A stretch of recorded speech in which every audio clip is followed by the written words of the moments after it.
Kia ora and greetings. My name is Billy Takahika and I'm a civil and human rights activist here in New Zealand. And I've been fighting for truth and freedom for over 3.5 years.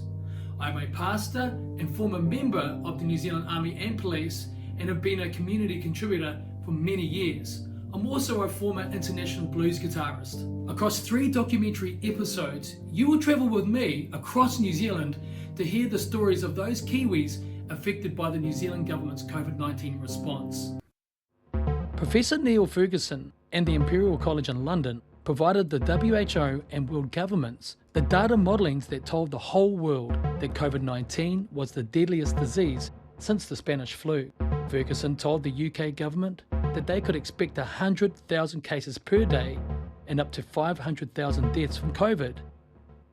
He also told the US government they could expect up to 2.2 million deaths over the next few months to a year.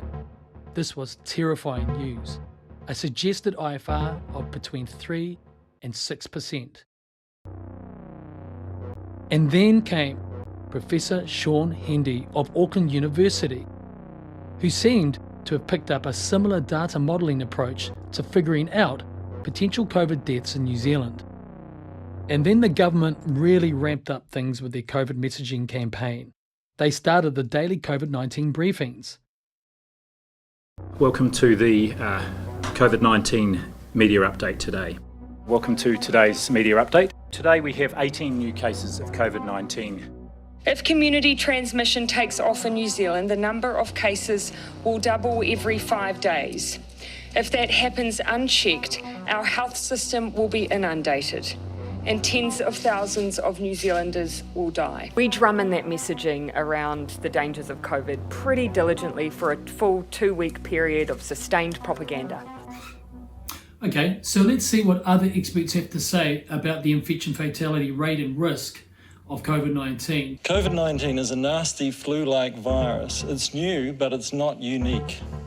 The Ioannidis study shows the death rate is only very marginally worse than the standard flu viruses that kill hundreds of sick and elderly New Zealanders every year.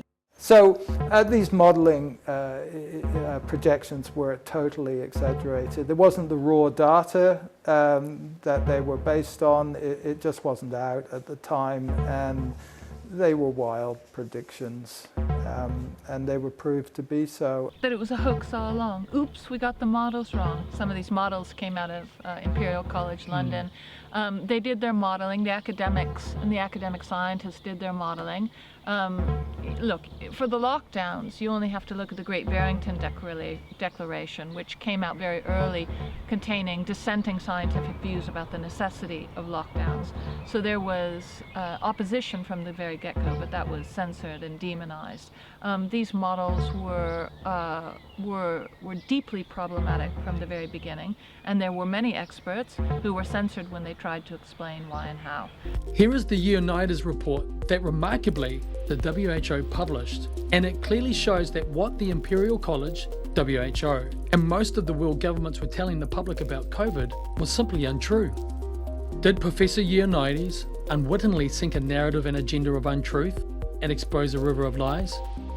So despite the warnings of Professor John Ioannidis, Professor Simon Thornley, and countless other scientists, doctors and epidemiologists, the WHO, medical organisations and the New Zealand government accepted the failed modelling of the Imperial College London, and seemingly without due diligence took the projections of Professor Neil Ferguson at face value, leading to possibly the greatest disaster since World War II.